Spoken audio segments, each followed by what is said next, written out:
I want to just talk a little about Apple and the brand and what it means, I think, to a lot of us.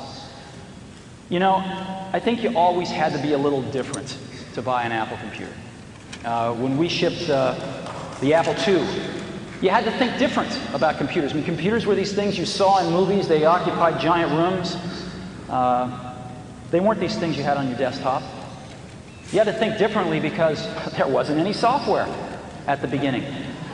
You had to think differently when a first computer arrived at a school where there had never been one before, and it was an Apple II. I think you had to think really differently when you bought a Mac. It was a totally different computer, worked in a totally different way, used a totally different part of your brain, and it opened up a computer world for a lot of people who thought differently. You were buying a computer with an installed base of 1. You had to think differently to do that. And I think you still have to think differently to buy an Apple computer.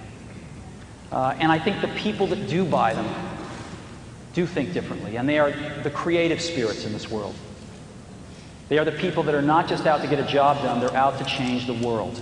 And they're out to change the world using whatever great tools they can get. And we make tools for those kinds of people.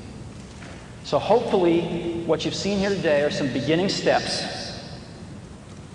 that give you some confidence that we too are going to think differently and serve the people that have been buying our products since the beginning.